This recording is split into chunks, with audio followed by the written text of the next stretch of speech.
And I can't add anything onto that, unfortunately, but we'll see how we get on the Novice Championship. It's early days yet, Mort. It's early days yet. Now, John, first of all, I'm going to ask each one of you just your impression on what you think of the new management setup, and then we might go into a small bit of detail. So, John, look, we know because of the 1 year appointment in terms of that Jack has only 1 more year to serve and could be headed for St. Finian's Bay at the end of 2025, that it was probably hard to get fellas to commit because would have long-term ambitions to be appointed themselves as either part of management or a Kerry manager, that the Moss O'Shea's, the Kieran Donneys of this world, and they wouldn't be prepared to come in just for a year.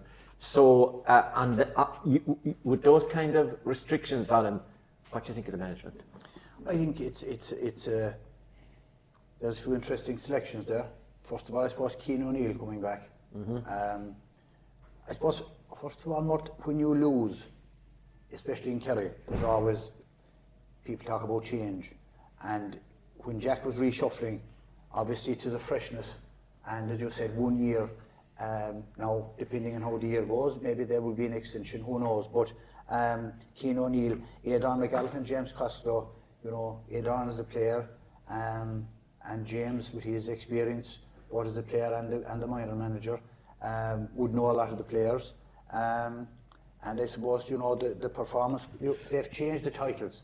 As you say, Paddy Talley, performance coach, Arthur Fitzgerald and Jason McGahan, strength and conditioning, and Brian Kelly.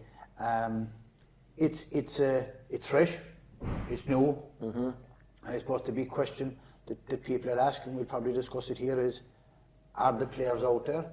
Yeah. Is the panel that's there good enough to win in All Ireland? Yeah. And certainly if we are, we'll have to improve. Yeah. Is it all down to the management team? Style of play is another thing. So, yeah. You know, I think, to be fair, we've said it here before, and it has been said outside, you know, the general public. You look at the panel for this year, was there that many players out there that should have been inside? I don't really think so. No. Players showing up well in club championships and stuff, it's another couple of levels up. The All Ireland series. Yeah. And there's a transformation, and it's certainly a big change from club football up. But look, it's fresh, it's interesting, and you know, it's I think the general consensus from people out there is it's positive. Yeah. And that's important. Yeah. Listen, Damian, it's fresh, definitely. Is there any danger that there are too many pieces or too many legs to this Kerry management, we'll call it stool, where you have Jack as the top man, and then alongside him you have Cian, and then you have the performance, and then you have S&Cs, you have McGahan, Jason, and yet the speciality of Cian O'Neill would really be generally considered as an S&C guy. He's the head of a department in MTU on physical education and sport and things like that. So how would you view, in general, firstly, on we can go into detail later, on the setup, the new setup? Yeah, I think we should say that there's a lot of legs to this stool, is definitely the case. You've got a head coach, an assistant coach, a performance coach, a goalkeeper coach. You've got 2 selectors who I assume are going to have some sort of coaching input as well. Yeah. That's a lot of people. And then you've Jack O'Connor sitting at the top of it. Now, one wonders, is Jack's role increasingly, and maybe it's just the way management has gone, and John might have an impression of this, is it the case that the manager is less and less of a coach and more of literally a manager? Is Jack O'Connor under this structure closer to a director of football than, you know, a traditional Mick O'Dwyer, Eamon Sullivan, and all the rest of it? You know, I think he told us in one of his pressers this year when we asked him on that, and he, you know, what keeps him going, etc. And he said it wasn't like before. Number one, he was working as a teacher. Now he's retired, but he said now you can delegate. So he seemed to suggest on that day that he was the over. Now he had the final say, he said, but he was leaving it to others. and under his direction, obviously, as you say, the director of football, director of Gaelic football. So you could be right there. Yeah, just like you've got a lot of good football brains, egos, not healthy egos, we'll say. Trying to get them all to work together towards the same goal. Now, obviously, the same goal as everyone wants to win the All-Ireland, but just in terms of Jack will have his idea of how he wants this Kerry team to play next year, and trying to get everyone to feed into that. I think it's going to be tricky. But no better man than Jack O'Connor, obviously, to get what he wants. Listen, Jimmy, you were around a long time, and you would have an experience. Do you go back to Dr. Eamon, or is it a bit later? It's because I told Jack I'd love to, but I just have too many irons in the fire, and I have to sort out the Irish soccer team, and that's a big job of work. I can't help him this year.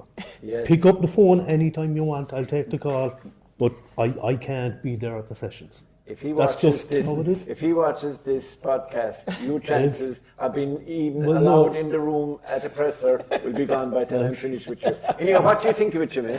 To be honest, Mort, I mean, for decades, selectors were actually elected at convention. Yeah. And what used to happen more often than not was you kind of had voting blocks. So South Kerry had a selector, East Kerry had a selector, West. And the thing Well, was, not now, Kerry. your selector was supposed to push for fellas from your area. Yes. Whether he actually thought they were the best in the position or not, but that was Yeah. his kind of political role. Yeah. And what you could end up with, and I understand did on a few occasions, is selectors and managers who didn't actually like each other. Yeah. Do you know? So I think it was when Mick O'Dwyer came in, and he was one of those, he was actually elected as a selector while he was a player. Was Sean So- Gordon elected like that, was he? He was. Yeah, go on, continue. But Mick O'Dwyer kind of said, no, I want my own people. And Kevin Heffernan was doing the same thing in Dublin. And they brought a certain professionalism for the sake of it. And look, professionalism is the word. Yeah. Do you know, people are travelling long distances, bringing a lot of expertise. There's a reason they're coming. You know, that's we all know the truth of that, and that's what it is. And look, the Kerry senior team is a massive revenue generator for Kerry football in general. It filters down. That's €10,000 for the whole 10k ticket now. Did you buy one? No, no. Okay, go on. You still have your I like- conservation money, haven't you? I like all of these people. I don't know Paddy Talley. I've never met Paddy Talley. None of us have. I've met all of the rest. Yeah. On an occasion or two. I'm not saying I'm close friends with any of them. Yeah. I like all of them. I respect all of them. I was watching Ed on McGarrett with the West Kerry under-15s this year, and they actually played a lovely brand of football. Yeah. They lost the semi-final, but it was football He'd that I nearly wanted be a to forward see. coach because he was a good forward You know, compared to him. they were an attacking team. They were willing to go for it. They were a kicking team. Yeah. Do you know? But again, I question. I mean, John, you made the point last week. What really happened this year was we actually managed it well. We especially managed the time frame, and the time frame for me, it's an awful slog now. That group stage, pre-quarter-finals. Jesus almighty, don't charge people into that. Pay them to go. Oh God, he's off again a rant. I'm sorry, but no, I apologise, viewers. those games, This may be only viewed after 9 o'clock. those games have to be managed very carefully because all they're doing is sapping energy. And I honestly think they're only there to sap our wallets, to be honest with you. They don't add anything to the They add money championship. to our wallets. They- as John they was actually- reporting them. They dilute the championship. Do you know? I know, you're right, The though. time frame is Yeah. important. We saw it with Derry this year. For 6 months, they looked absolutely world beaters. Then they ran out of steam. We saw it with Mayo last year. Absolutely outstanding. Won the league and so on. Ran out of steam. Yeah. You know? But just, Jimmy, just going back to your kind of historical analogy, you were talking about Dr. Eamon there. Dr. Eamon was never the Kerry manager. It's my understanding that he was. No, Mick O'Dwyer was the first actual manager. Yeah. Dr. Eamon technically was head coach. Yeah. He wasn't really a selector. No, obviously behind the scenes, Yeah. it's well known that he kind of selected who he wanted and it was agreed on. But the likes of John Joe Sheehy and Mort Kelly and these had enormous say. Now, again, like you, the, the buck is going to rest with Jack O'Connor, win, lose or draw. So he gets in his own people, and that's good, and these are very good people, but I'm still asking the same question as Damian. Who decides how we play, what approach we're taking? Yeah. Do you know, is it our performance coach? Is he actually in charge of the style of performance? I presume Jack O'Connor has the final say. Yeah. The selectors, as you say, it's no longer just a case of selecting. Yeah. You know, Cian O'Neill, enormous success with almost every team he's been with. You know, Tipperary Hurlers, Galway Mayo. Well, he couldn't succeed. Kerry. He tried. Kerry. Yeah. Jimmy, is the style of play we're going to adapt, is that going to be dictated by the way the other teams are playing, or are we going to approach it and play a game with a bit of abandon and taking it on? Unfortunately, I think the style that your opponents play, and pretty much every team is playing much the same style nowadays, you have to respond to that. You can't go out naively. We saw it with Mayo and Galway for years. Great football, open football, attacking football. They stepped into shootouts with us a couple of times, and they were fantastic games. And to be honest, we outshot them more often than not. But we lost along the way as well. Yeah. They were great football games. Yeah. But when they, and we for that matter, ran into the Tyrones, the Armaghs, the Donegals, Northern boom, teams. you're hitting a wall. You are, yeah. So, Blank about the only answer that you could come to that, and you can see Kerry do it, you can see Dublin do it. You know, they won all those All-Irelands, and absolutely lovely shooting, developed a great way of opening the right man in the right place for the shot, which is something we need to work on. Yeah. But at the same time, when Dublin didn't have the ball, go back and look at how many players were in their half of the field. Yeah. Yeah. So you can't decide, I'm going to go out and play it the way I want to. Yeah. You're playing against somebody else who's looking to impose their game on you. Yeah. And a negative game. There's a reason in every field sport in the world why the strikers and the scorers in the professional sports earn the most money. Yeah. Because it's the hardest job and it's the most crucial job, because again, the truth is games are not won on the field, they're won on the scoreboard. Yeah. If you're ahead on the scoreboard, I remember that famous Tyrone Dublin semi-final, God, what was it, was 8 points to 7 or something? What did it It go? was hideous. Yeah. Oh my God, I still wake up at night, do you know? But they won I'm it sure on the scoreboard. Because it enables you to go to the bathroom. I know. I think the same day did Manchester United win a game 5-0 or something, and people were saying that there was more scoring in the soccer match. Yeah. Do you know? But that was Yeah.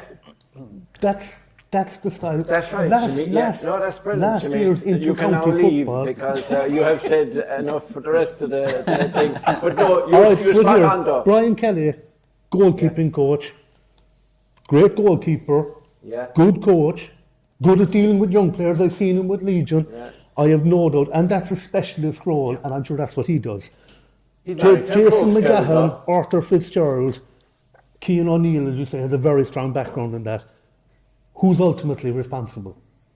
That's Do you know? what Damian is asking. Well, the fact that there is, sorry, no, Yeah, John, you get John O'Dowd in because he's taking a vow of silence. I've never, and I stand corrected by any of you, but I've never seen the term head coach applied in a GA context ever.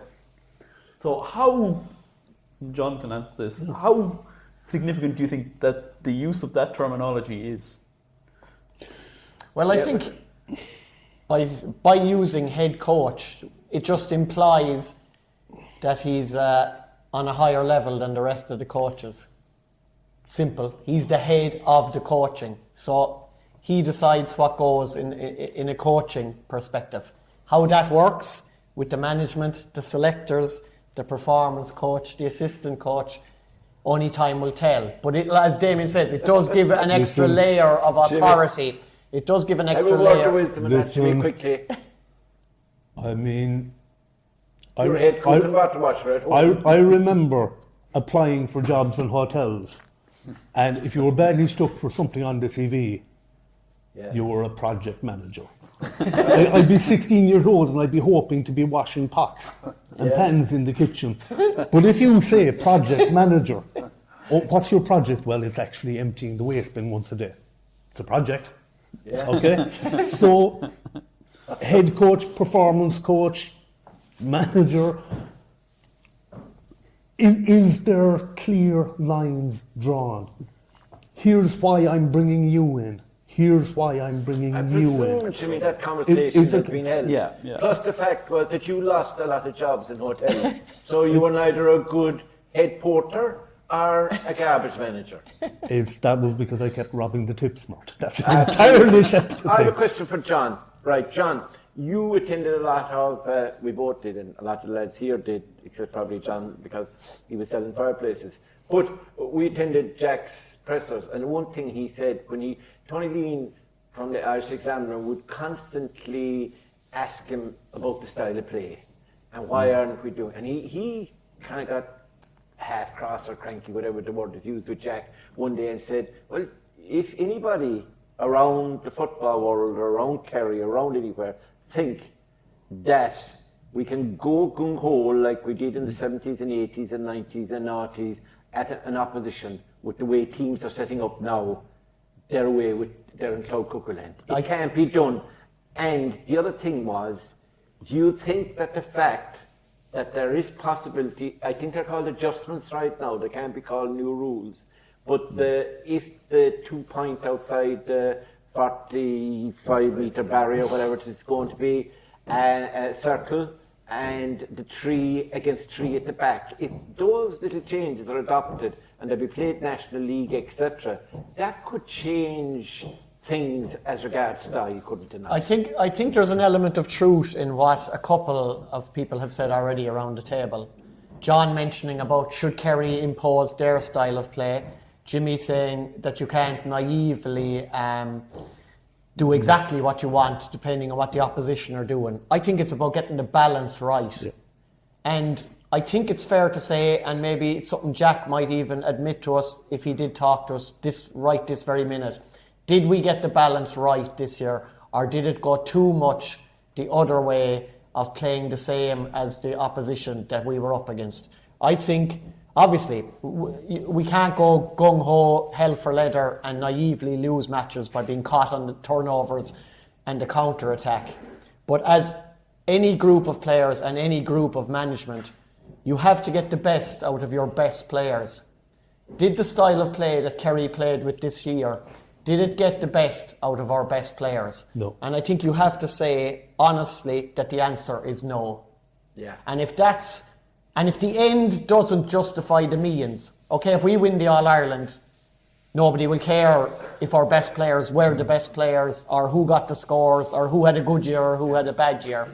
But when you don't, and you can clearly see, and we don't have to name them, that the best players in the Kerry team did not enjoy their best seasons, and that the style of play didn't help them, unquestionably, in that regard, then we do have to make changes to the style of play as well.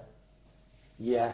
Now, if you think about what's going to happen, moving the discussion forward a small bit, we have now a lot of people are against these, and you have pros and cons. The pre-season tournaments, as they're called, the McGrath Cup, the Munster Hurling League would be applied to us, the McKenna Cup, the O'Byrne Cup, all of those, the FBD League. And John Cleary was making the point in the Examiner as well yesterday, the Cork manager, that was saying, of all years to pull the rug out from under the, was the 1 year when, if you're going to trial these new adjustments, we'll call them, why not use those competitions where you have a fleet of officials, the whole lot, everything, there's people watching, and there's something at stake in the games, although nothing major, but at least Kerry are playing Cork, there's the rivalry, even at McGrath Cup level, it's not huge, but it's there. And now they've pulled it out. So when are they going to be able to trial these rules? Are they going to go straight in International League? And then you have teams now going to be around searching, maybe in bad weather, for fields, etc., to arrange challenge games in the month of January. It doesn't seem to make sense, They, John. they are, sorry John to interrupt, they are doing a Railway Cup type thing in, That's October in, the 19th. in October. Yeah. I know what you're saying, but they're doing something anyway, you know. Oh yeah, and they have these sandbox games as they call them. Yeah. But no, you need the teams that are playing, the 32 teams, the 33 that are playing in the leagues, and then going on to the championship after. You need them to be playing against each other, surely. Yeah, there's no doubt, Martin. I've said it here last week, and it has been said around the county, is that the group stages of the championship, the Kerry's group this year, they'll learn nothing from it. Yeah. And you can't turn the switch from playing, with all due respect, a Division 2 or 3 team, and you're coming up against one of the top teams. Yeah. But we shouldn't forget, we were a kick of a ball away from beating Armagh. Yeah. Oh yeah. And had we done it, possibly could have beaten Galway with the way they play. I think Yeah. probably would have, because Yeah. Galway weren't at full So strength. we are not doing an awful lot wrong, but it's the criticism out there that from the Joe Soaps on the street that know their game probably better than some of us that are following it for years, is that negative style. If we can tweak it, like John said, the balance, get the balance Yeah. right. Yeah. We have some of the best kickers in the game up front. Right, I'm going to throw a spanner in the works now, Faye. I was involved in typing only, but in the Irish Examiner podcast on Monday, Oisin McConville was on, and he said that the aura around Kerry football has now gone. Particularly the northern teams have no fear when they get to Croke Park and playing Kerry anymore. That was one thing. And he said the other thing was Kerry, if you look at the last 6 or 7 years, he said you go back to 2011, 2013 or whatever, are not seeing out their games, right? They're being caught late on. That is a point. And yeah. they don't. The third thing, he doubts right now if Kerry, he still thinks they're contenders, obviously, because to get to the quarterfinals every year, since 2001, since the quarterfinals came in, we have the highest percentage of those who compete. There are 2 teams, Tipperary and Wexford, who reached it once, so they've 100%. They reached it once and then won those games. They're called shocks.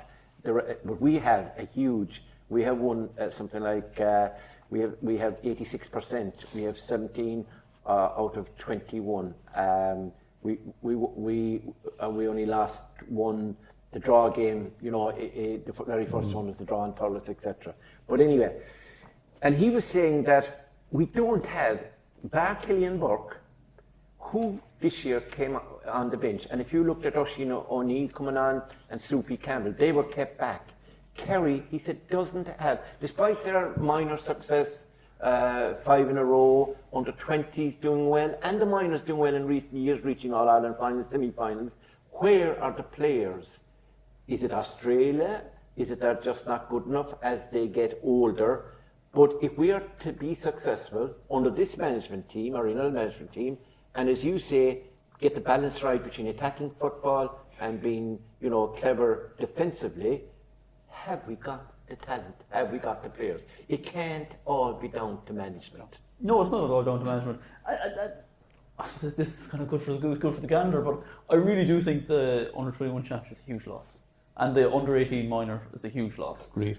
Mm-hmm. Disaster on many levels. There's that gap there. Now, I can't remember, I was writing about some footballer in Kerry a couple of weeks ago, and I was thinking, I can't remember who it is now off the top of my head now, sorry. Murphy, Possibly. Exactly. Possibly. But I was kind of thinking... He's 17, I think actually, sorry, it was Owen Hassett. It was Owen Owen Hassett, Hassett. yeah. And I was thinking, you're going to have to bring him in next year, even though I think he's 20. He would have been on the 20s this year. Yeah, only for injury. He would definitely been on it. And it's like, well, maybe an under 21 year might have suited him down to the ground and then come into a Kerry panel. But you're going to have to bring him in now at 20. But also, again, I do think the under 21 championship is a big loss. But good for the goose, good for the gander there. And don't even underestimate the junior competition, which was huge, because Kerry used it really, really well. There was players like Tig Morley, Killian Spillane, several of those players won All Ireland Junior, All Ireland. Paddy Clifford, that was one of the places where he made his name before they ascended to senior level. That junior competition was huge from a Kerry's perspective. But for whatever reason, you went through a list there when we were talking off record. Paul Walsh's, the Jack Kennedys, the Paul exactly. O'Shea's, the Darragh Lyons, but Darragh still has time, I think. These lads haven't come through. You'd be kind of thinking, Paul Walsh, I think that we said he was a minor player of the year. And you're kind of thinking, you'd be kind of thinking, all right, yeah, look, he'll play 20, we won't see him for a few years, but then he'll come on. But it never happened for him and for plenty of other ones. So I think what can Kerry do? What can Jack Connor do? What can the county board do? I know they have a development league for under 23. What more can be done to kind of get to bridge that gap? Because the 20s thing doesn't really work. One thing for me is we tried kind of having development squads before that would be separate from the senior group, but potentials.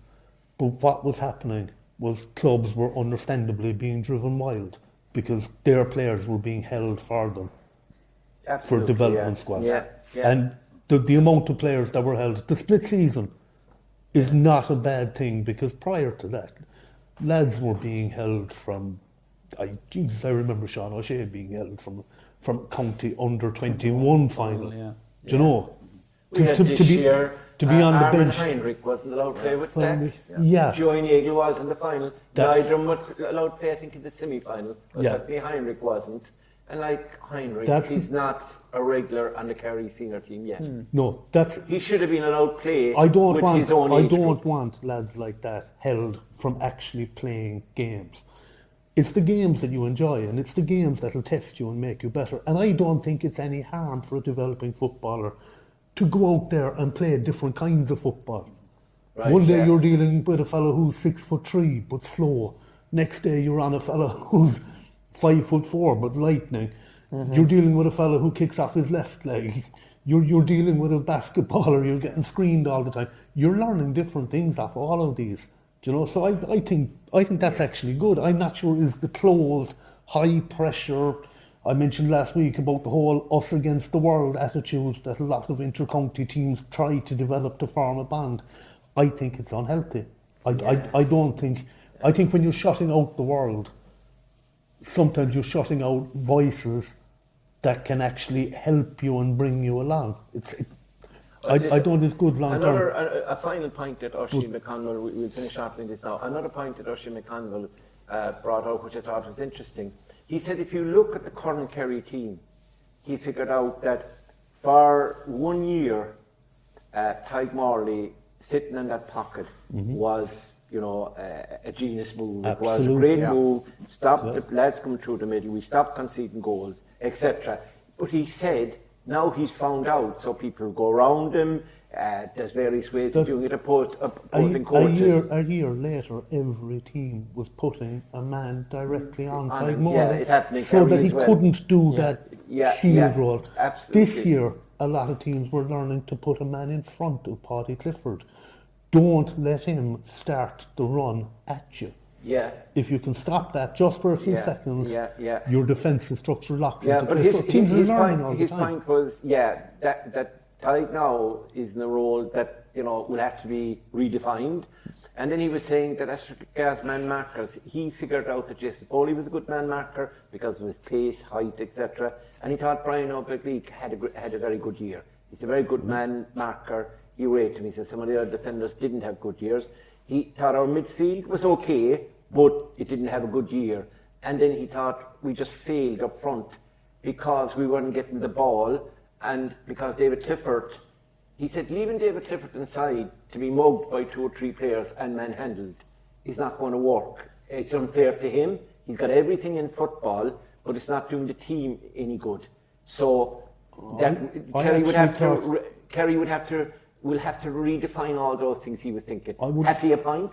I would John, agree there. Sorry, Jimmy, Definitely there's a point, Mort. There's no doubt about it that we have to evolve. What you said and what he said was quite correct about Tyke Morley, about David Clifford. And, we lost David Moore and Jack Barry around the middle. Huge experience. And, it's funny, you'd question maybe what Jack Barry was bringing to the team until he's missing. Exactly. And suddenly, Jack Barry's a huge loss. Yeah. He was a defensive midfielder. Correct, yeah. And, if you mark Shawnee Shea up front and David Clifford is nullified, well, where are the scores going to come from? Exactly, yeah. How will that impact off the bench? You mentioned a while ago Stephen Campbell, Look at Charlie O'Burns in the semi-final and final. Look at the influence. Yeah. We don't seem to have those players. Have we the strength and depth? Yeah. And it's not that they're not being checked, because we've spoken about it off air. Players that we've spoken about through this club championship have been inside training, have been inside involved, and at the end of the day, Jack O'Connell will pick his best 26. Yeah. These fellas are probably not up to it at the moment.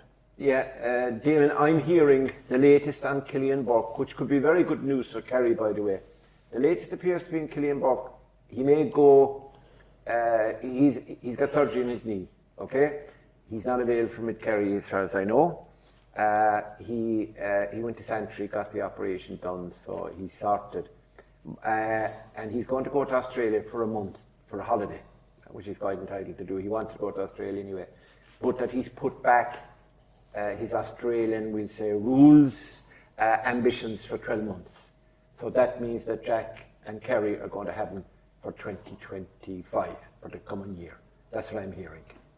Is that good news for you? Huge news if we Huge, can, yeah. if we can keep him. And Does that make you happy? Because you rarely smile. it does. It does. And we've been talking, and John as well. Like for the last month, there's just been this guy's going to Australia. This guy's in a training camp. It's just huge, John, isn't it? Yeah. And then one thing kind of pleased me this morning. I read a story this morning. It was talking about the recent AFL combine that they had in Dublin. Yeah. And there was no Kerry player mentioned. It was like Owen McAvoy, the young Derry full-back, and there was a lad from Dublin who's involved with rugby as well, like, don't know, David Colbert or something. He's not a guy that you'd even know. The Tyrone midfielder as well. What's his name? That would be on the under-21 player, Owen McElhone. Yes. Who was excellent for the Tyrone under-21s this year. But there was no mention of a Kerry player. The article was saying that the Aussies are not gung-ho for a massive amount of players. They only picked out those two from the most recent combine. But for sure, we have to, whatever county board, whatever Jack, whatever people in the know in Kerry have to do, we cannot afford to lose a lot of top-class footballers to Australia. Now, you can't stop young fellas chasing the professional dream if that's what they want to do. If Gaelic football was professional, a lot of them would stay here and play that game because they'd be with their family, they'd be with their friends, they'd be earning a living from playing the game that they love. Yeah. You can't force them to stay, but there has to be incentives for them to stay. Like we haven't had Mark O'Connor for 10 years. Yeah. Even if he does come back at the end of 2026, he still has a new 2-year contract. He will be 30 years of age by the time he can wear the Kerry jersey.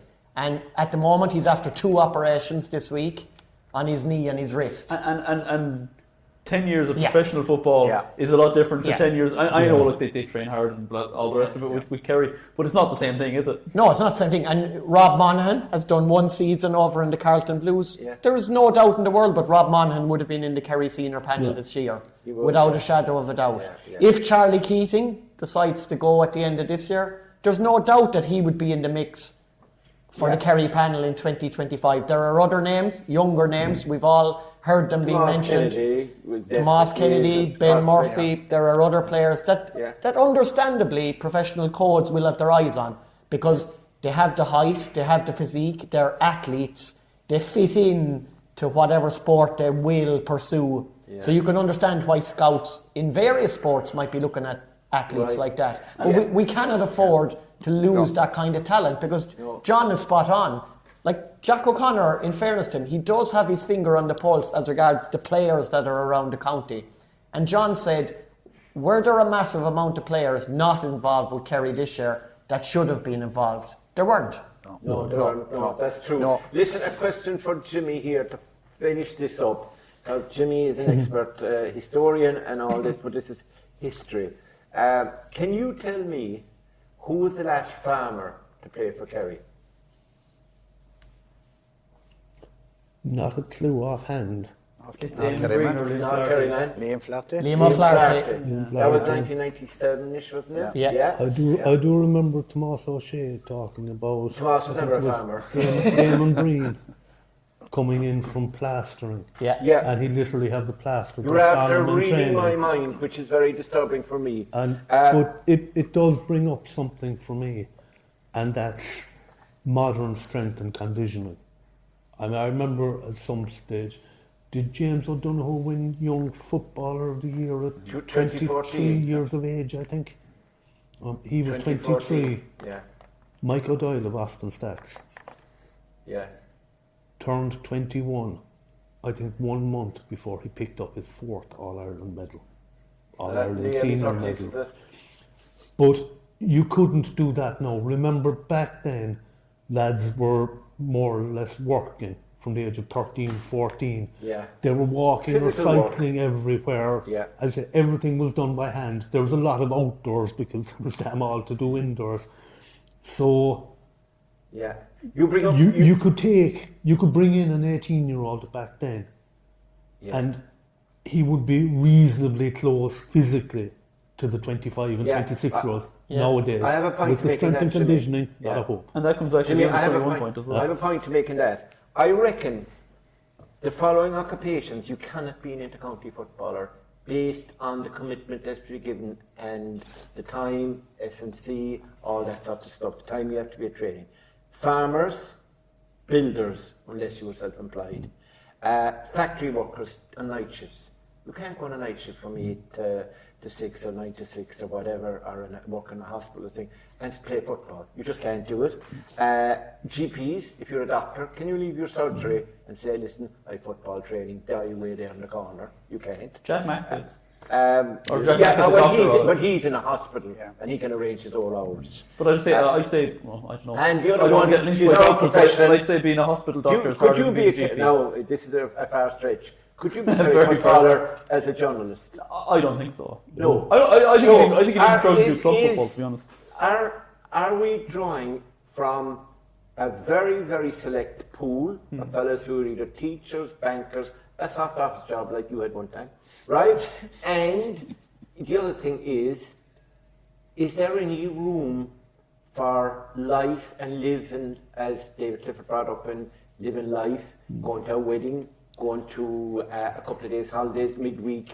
Is the fun element, is it gone? And we're not going into deep discussion on this, but in other words, I suppose what I'm saying is the Kerry jersey is attractive as it used to be. I think it's always been an enormous privilege and comes with enormous prestige. But I now think it is also an enormous burden. Fair play, Not Jimmy. just because of the profile, Yeah. but because of what you're expected to do. We all remember Dublin and the Blue Book and 6 a.m. training sessions, and we're going Yeah. to swear off drink for the next 6 months. I've never agreed with that, because what happens is, right, they stay off it for 6 months like it's a monastic oath. Then they absolutely go on the tear for 3 days and do far more damage to themselves. There's nothing wrong. Professional rugby you ever do players, that? American footballers and so on, will go for a pint for a weekend when they're off. You'll see them They're with not going to bottles in go the out dressing drinking room. the night before a game. There is Yeah. professional hydration, nutrition and so on. Yeah. But it's 4 days to your next game. You're meeting your friends for a couple of pints. Again, for me, that's healthy. That's actually... There's not a manager Good or a for you performance mentally, coach or an S&C coach in the country or maybe in the world that would agree with you. But I do agree with you, but there isn't. I'm not Was sure it about that. Tyrone I'm not Robinson? sure about that, because you watch rugby and you see the boys after a match, and we're not even talking about the final here, we're talking about semi-finals, quarter-finals, and they're drinking, I don't know, Peroni, bottles of Peroni, and I don't think it's Peroni 0-0 But all either. of them are about 23 stone. There was a fellow like me one time, and people disagreed with him so much they nailed him to a cross. But he was right, and I'm right. I think, Mort, just before we finish, Jimmy Darcy, big You might delete that bit, actually. just before we finish this discussion, because Right. a couple of weeks ago, when he said his goodbyes from the squad, we paid a tribute to Michal Quirk. So I think it's only fair now to thank the role of, we'll say, Brendan Keeley as goalkeeping coach over the last couple of seasons, and especially to Diarmuid Murphy, who has been involved for a long number of years with Kerry as a player, then under different managements as selector and part of the management team. And an absolute gentleman every bit exactly, an absolute gentleman to boot. So we really should thank him for his service to the county, and hopefully we will see him down the line again involved in football. Very good. So look, that was a lively discussion. Thanks to Jimmy, who introduced religion, and he went back 2,000 years for it to prove that his point was right. But other than that, yeah, I think that's going to haunt me, isn't it? There's a general acceptance that, look, we're positive about the setup and hoping that, I think, more the style of play, the balance of being defensive as well as being attacking, that we can utilise that better in 2025 than we did in 2024. And we were, as John said, only kicking a ball away from getting to an All-Ireland final. We're always thereabouts, and I think next year will be no exception. We are worried, and I think Kerry public are worried, and maybe Jack is worried as well, about the talent coming through. Is it coming through quick enough? Is it going to disappear to Australia? Which, lads are entitled to take that hope. So there is a general kind of anxiety maybe about that element of it. I think we're maybe very anxiety is too strong, but definitely the Kerry management structure as well. We have a lot of coaches, so the way they will fit in and their teamwork as well as the players' teamwork will, when we come back in 12 months' time, to look back after the All-Ireland series, let's hope we'll be saying, what a wonderful group of individuals. We won another All-Ireland, and Jimmy Darcy won't crucify anybody this time, not even the Jimmy good Lord Darcy will himself. rise from the dead. On the third day. On the third day, or maybe the third Thursday. So now we'll take a break, and we'll be back with a preview of the County Championship.